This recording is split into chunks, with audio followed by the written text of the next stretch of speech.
Good morning all of you. आज आप लोगों को एक अर्थशास्त्र से संबंधित इकोनॉमिक्स से एक चैप्टर लेकर के आया हूं। दोस्तों, मैं हूं NK एकेडमी डायरेक्टर उदय प्रसाद। आप लोगों का हार्दिक अभिनंदन और स्वागत करता है। दोस्तों, सबसे पहले मैं अर्थशास्त्र का एक चैप्टर जिसके बारे में बताना चाहता हूं, उसका हेडिंग है जीएसटी। दोस्तों, आजकल हर बार हम न्यूज चैनल या अन्य मीडिया के माध्यम से ये जानकारी ले रहे हैं कि जीएसटी में बहुत बड़ा बदलाव किया गया है। हमारे फाइनेंस मिनिस्टर निर्मला सीतारमण जी ने अपना बजट में एक नया सुधार किया है और उस सुधार से निम्न वर्ग के लोग और मध्यम वर्ग के लोगों को काफी फायदा मिलने वाला है। तो चलिए दोस्तों, सबसे पहले मैं ये बताना चाहता हूं कि जीएसटी है क्या चीज। जैसा कि पहले से भी आप लोग विदित हैं, जानकारी थोड़ी बहुत तो जरूर होगी कि जीएसटी एक टैक्स है। इससे पूर्व में मैं ये बताना चाहता हूं कि सरकार किसी भी देश का हो, वो किसके ऊपर निर्भर होती है। सरकार वहां उस देश के जितने भी कर सुविधाएं होती है, यानी कर यानी टैक्स से ही सरकार अपना आगे कार्यक्रम, जो भी सरकारी लेखा जोखा होता है, सरकार को सुरक्षा प्रदान करना, शिक्षा प्रदान करना, स्वास्थ्य में सुधार में और जितने भी सुधार संबंधित हैं या सेवा संबंधित है, यानी सरकार के जितने भी सुख सुविधाएं जनता के लिए सरकार देती है, तो उसके लिए टैक्स लेती है और उसी टैक्स से आगे सरकार चलती है। तो पहले क्या होता था? सबसे पहले बिना टैक्स का, जैसे अभी जीएसटी है, तो जीएसटी से पहले क्या था? जीएसटी से पहले ये था कि हमारे यहाँ जीएसटी सबसे पहले आया 2006 में। 28 फरवरी 2006 के बजट में ये पेश किया गया था जीएसटी के बारे में, और उसके नियम कानून में अमेंडमेंट करते हुए, सुधार करते हुए काफी समय लगा। 2010 में कुछ नियम को पारित किए गए थे, 2011 में भी कुछ हुआ था। तो इस प्रकार से आज हम भारत में देखते हैं तो जीएसटी का जनक अटल बिहारी वाजपेयी जी को माना जाता था। हालांकि से उसमें विजय केलकर समिति ने काफी अच्छा काम किया था और काफी अथक प्रयास के साथ उन्होंने जीएसटी को एक सलाह प्रदान किया। तो उस जीएसटी में अंततः 2016 में जीएसटी को पारित किया गया और 2017 से उसे लागू कर दिया गया। तो जीएसटी में देखिए, जीएसटी से पहले हमारे देश में टैक्स की सुविधाएं दो टाइप की थी। एक डायरेक्ट टैक्स था और एक इनडायरेक्ट टैक्स था। तो डायरेक्ट टैक्स में टैक्स जैसे कुछ सामान के द्वारा जो लिया जाता था, तो उसमें custom duty, excise duty, service tax, sale tax और अंततः वैट, जो कि कोई भी राज्य मनमानी ढंग से वैल्यू एडेड टैक्स जो है स्टेट गवर्नमेंट लगाती थी। तो इससे काफी असुविधाएं प्रदान होती थी। जैसे यूपी में कुछ सामान 20 रुपए में आ रहा है, तो उसी सामान का मूल्य बिहार में जाने के बाद 5 रुपए में इजाफा हो जा रहा है, या महाराष्ट्र में कोई सामान 40 रुपए का है, तो उड़ीसा में जाने के बाद वो 30 रुपये का हो जा रहा है या 50 रुपये का हो जा रहा है, इस प्रकार का डिफरेंस आ रहा था। तो हमारे भारत में जितने भी यूटी राज्य हैं और ऐसे राज्य हैं, यानी स्टेट और केंद्र शासित प्रदेश, ये सबों में काफी भिन्नता देखने को आती थी। यानी जितने भी टैक्स लिए जाते थे तो उस टैक्स से काफी सामान का मूल्य जो है उतार चढ़ाव होता था, जनता को बहुत असुविधा होती थी। अब सरकार जो है इसके विषय में मंथन किया कि हालांकि से इस टैक्स को कैसे बराबर किया जाए। तो टैक्स इसको दो भागों में बांटा गया था। तो जैसा कि मैंने बता दिया कि इनडायरेक्ट टैक्स इस प्रकार से था, डायरेक्ट टैक्स जो आदमी से डायरेक्ट लिया जाता था, जैसे कि कॉर्पोरेशन टैक्स था, इनकम टैक्स था, प्रॉपर्टी टैक्स था, इनहेरिटेंस टैक्स था, गिफ्ट टैक्स था और वेल्थ टैक्स था। तो इसमें आदमी से डायरेक्ट लिया जाता था और इनडायरेक्ट में इस प्रकार से सामान के द्वारा लिया जाता था। सरकार मंथन किया और इसमें सुधार किया। सुधार ऐसे हुआ जैसे कि एक टैक्स का जीएसटी जो लाया गया था, जीएसटी सबसे पहले फ्रांस देश में लागू हुआ था। फ्रांस से जीएसटी की शुरुआत हुई थी और हमारा जो भारतीय संविधान में जो सुधार किया गया, चाहे जीएसटी को शामिल किया गया, तो वो है कनाडा से लिया गया था। कनाडा के रूल रेगुलेशन अनुसार हमारे भारत में भी जीएसटी लागू किए गए थे। अब जो है जीएसटी जब लागू हुआ तो जीएसटी के बारे में देखिए, सबसे पहला चीज मैं बताना चाहूंगा, इसका स्क्रीनशॉट अगर मारना चाहते हैं तो मार सकते हैं, बाकी आगे देखिए। पहले दो टाइप के टैक्स थे, लेकिन अब जो है टैक्स मेनली 4 टाइप के हो गए। वो टैक्स कौन कौन से हैं तो देखिए, सबसे पहले है CGST, SGST, UTGST,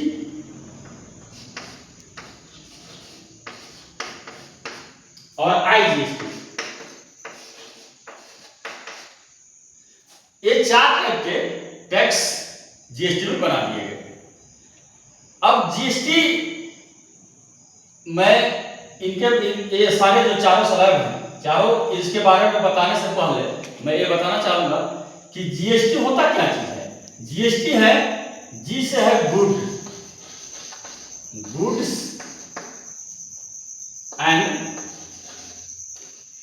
service tax, services tax. तो गुड्स का मतलब होता है सामान और सर्विस का मतलब होता है सेवा। तो गुड्स माने बहुत दिमाग में आता है कि गुड मतलब अच्छा, ये वो वाला अच्छा नहीं है, ये सामान होता है। जब एस लग गया तो सामान को डिनोट करता है, यानी गुड्स मतलब कोई वस्तु होता है। तो वस्तु और सर्विस मतलब क्या, नौकरी नहीं, सेवा। नौकरी को सेवा को बोलते हैं, ये पर्याय शब्द है। तो सर्विस में क्या होता है, अब मान लीजिए कि गुड्स माने सामान हुआ, तो सामान मान लीजिए कि हम चॉकलेट, बिस्कुट, दूध, पनीर, छेना सब कुछ ले रहे हैं, खाने वाला प्रोडक्ट ले रहे हैं, पहनने वाला कपड़ा, गाड़ी, बहुत प्रकार के सामान ले रहे हैं। लेकिन अब सर्विस से कैसे टैक्स वसूल किया जाएगा, तो सर्विस क्या चीज होता है। सर्विस में यह है कि मान लीजिए कि एक नाई दुकान में जो है दाढ़ी बढ़ा रहा है, बाल कटिंग कर रहा है, तो अब वो सेवा दे रहा है। डॉक्टर जो है किसी का इलाज कर रहा है तो वो सेवा दे रहा है। अब उसका उस सेवा करने का, इंजेक्शन दे रहा है, दवाई दे रहा है, तो उसका फीस ले रहा है, तो वो सेवा दिया। टीचर जो है, टीचर स्कूल पढ़ा रहा है, वो सेवा दे रहा है, तो ये सेवा देने का भी कर होता है। अगर मान लीजिए आप स्लैब से ऊंचा आपका इनकम है, तो आपकी इनकम से जो है वो सरकार टैक्स काटेगी। तो इस प्रकार से गुड्स और सर्विस टैक्स होगा।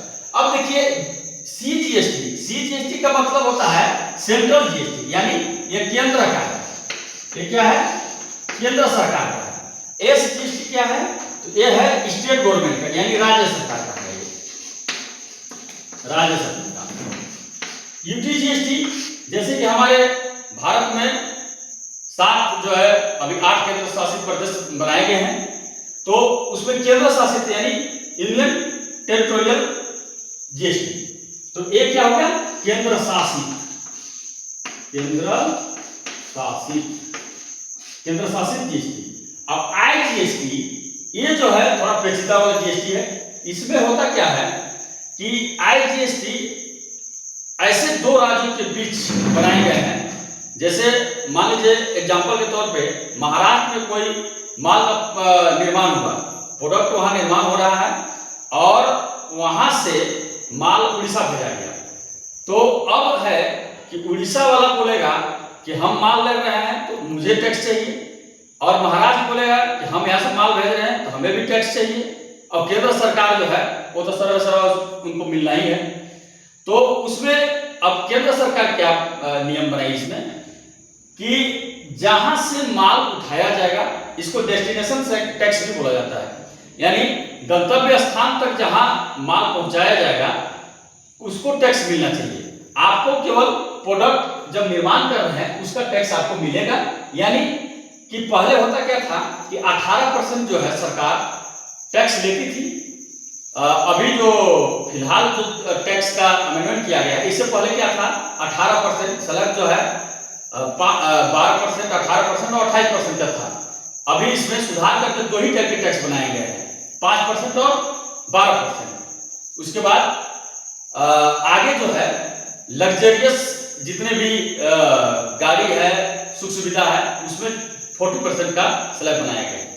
तो अभी देखिए इसमें क्या होता था कि इसमें दो राज्य के बीच में झंझट उत्पन्न हो गया। इस वजह से इसमें क्या किया गया कि जहां से माल उत्पन्न होगा उसको वहां केंद्र सरकार उस माल को अपने अंदर में ले लेगी कि टैक्स को कि 9% भैया तुम रखो और 9% जो है मुझे दे, 18% जो है 18% में तुम 9% लो और बाकी मुझे दो। अब वो जो है 9% डायरेक्ट जो है अन्य राज्य में जहां पे डेस्टिनेशन में पहुंचाया जा रहा था वहां पे 18% लेकर के 9% केंद्र सरकार अपने पास रख करके 9% वहां भेजती थी। अब जो है केवल यहाँ ये अलग से जो सामान का उत्पादन होता था तो यहाँ पे टैक्स वो खुद ये सरकार निर्माण का टैक्स ले लेती थी, बाकी टैक्स जो है सरकार केंद्र सरकार लेकर के 9% अन्य राज्यों को देता था। या अन्य देश में भी, दूसरे देश में भी भेजा जा रहा है तो वहां से केंद्र सरकार लेकर के अपने टैक्स को रख करके फिर वहां पे टैक्स भेजने का काम करती थी। तो इस प्रकार से आईजीएसटी इंटीग्रेटेड जीएसटी को बोला जाता है। तो इस प्रकार से जीएसटी के 4 मुख्य घटक थे। अब जो है, अब देखिए कुछ मैं लिस्ट रिसर्च किया हूं, इसमें अभी जो है फिलहाल किन किन वस्तुओं में छूट मिली है और किन किन लोगों को छूट मिलेगी। तो इसमें देखिए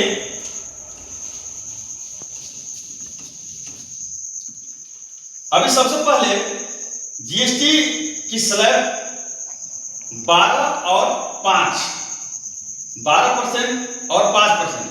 पहले जो है जैसे देखिए पहले मिलता था मक्खन, नूडल, पास्ता, नमकीन, चीनी और टॉफी, कैंडी, मिनरल वाटर, ये सब जो है 12% टैक्स के स्लैब में थे। अभी इसको सीधे घटा करके जो है 5% कर दिया गया। ठीक है। अब है और क्या था, जो जैसे पनीर था पहले 12% लगता था, सॉरी पहले 5% लगता था। पनीर, छेना, पिज्जा, रोटी ये सब में, और एसी, कूलर, फ्रिज, जूता और अन्य जो जरूरी चीजें थी जो कि रोजमर्रा की जिंदगी में आती है, जो मूलभूत आवश्यकता से रूबरू है, जैसे खाने पीने का आइटम जो डेली यूज में आ रहा है, तो उसमें क्या था कि पहले 5% टैक्स लगता था, जीएसटी 5% जीएसटी लगता था। लेकिन अब क्या है, अब उसको 0 कर दिया गया। अब उसमें एक भी किसी प्रकार का जीएसटी नहीं लिया जाएगा। दूसरा क्या है कि मक्खन, नूडल, नमकीन, चॉकलेट, चीनी, टॉफी, मिनरल वाटर, ये सब क्या है, इसमें क्या है कि 12% था और अब सीधे 5% कर दिए गए हैं। और बहुत सारे के माइंड में ये भी चल रहा है कि गाड़ी में कम होगा कि नहीं होगा। तो गाड़ी में जो 350 सीसी से आगे है, 350 सीसी से ऊपर है, उसका स्लैब अलग है। लेकिन 350 सीसी से नीचे की जो कैपेसिटी वाली गाड़ी है तो उसमें टैक्स पहले 28% था, लेकिन अभी जो है ये सब में छूट दे दिया गया और इसमें 18% जीएसटी लगा दिया गया। अभी जो है 18% हो गया, पहले 28% होता था, अब 18% हो गया। यानी गाड़ियां अब सीधे सीधे 60,000 से लेकर के अगर लगभग 3 लाख 4 लाख की गाड़ी है तो उसमें कम से कम देख रहे हैं कि 50,000 60,000 तक का फायदा मिलने वाला है। और जितने भी बाइक हैं, बाइक में भी छूट मिलेगी। इसलिए आप सबों से आग्रह है, अनुरोध है कि जो भी सामान अगर बाइक से संबंधित या कोई भी खाद्य पदार्थ जो स्टोरेज करके रखने वाले व्यक्ति हैं, उन लोगों से मेरा आग्रह रहेगा कि अभी सामान ज्यादातर न लें, उतना ही लें जितना हम खपत कर पाए। 22 तारीख से हमारे भारतीय देश के, भारत देश के महान नेता श्री नरेंद्र मोदी जी ने 15 अगस्त को लाल किले के प्राचीर से ये भाषण में उन्होंने कहा था कि कलशस्थापन के दिन से, यानी दुर्गा पूजा के शुरुआत के दिन से ये नई जीएसटी जो है लागू कर दी जाएगी। तो जितने भी सामान में छूट मिलेगी वो 22 तारीख से लागू कर दिए जाएंगे। तो जो भी सामान लेने वाले, ज्यादा से ज्यादा सामान लेने वाले हैं तो कृपया अभी रुक जाएं, 8-10 दिन की बात है, उसके बाद जो है सामान ले तो आपके लिए फायदेमंद रहेगा। तो गाड़ी, वो जो भी गाड़ी भी लेना चाह रहे होंगे या कोई एसी कूलर फ्रिज जो भी लेना चाह रहे होंगे वो 22 तारीख के बाद लें तो उसमें आपको फायदा मिलेगा। अच्छा, अब आगे चलिए, कुछ ऐसे सामान है हेल्थ सेक्टर में भी जो टैक्स फ्री कर दिए गए हैं। जैसे हेल्थ सेक्टर में क्या है कि हेल्थ इंश्योरेंस वगैरह है, लाइफ इंश्योरेंस है, और जितने भी जो जरूरत की दवाएं हैं, जैसे कैंसर की दवा है, एड्स की दवा, ये सब जो है अब फ्री कर दिए गए। इसमें किसी प्रकार का कोई पैसा नहीं लिया जाएगा, विशेषकर जानलेवा बीमारी में। तो वैसे जो एकदम ज्यादातर बीमारी से जूझ रहा है, जो ज्यादा नुकसानदायक होता है, वो सब में सरकार टैक्स फ्री कर दिया, उसमें किसी प्रकार का टैक्स नहीं दिया जाएगा। जैसे मान लीजिए अब हेल्थ इंश्योरेंस में क्या था कि पहले अगर प्रीमियम आप भरते थे 20,000 रुपए, 20,000 भरते थे, तो अब सीधा सीधी ऐसा है उसमें स्लैब को कम कर दिया गया, यानी छूट दे करके 12% की छूट दे, पहले 12% लगता था लेकिन उसको हटा दिया गया। यानी अब 20,000 का जो भी सामान है अब उसमें कम से कम 3,600 रुपए का आपको छूट मिलेगा, यानी 16,400 में आपको सामान मिल जाएगा। जैसे 20,000 अगर प्रीमियम भरते हैं आप, पहले भरते थे 20,000, अब इसमें जो है 12% की छूट दिया जाएगा। तो 12% की छूट दिया जाएगा तो 20,000 का 12%, ठीक है। तो देखिए 12 गुना के 24, यानी 2,400 आपको छूट मिल जाएगा। अब 2,400, 20,000 में 2,400 घटा दीजिए तो क्या हो जाएगा, 20,000 में 2,400 घटा दीजिए,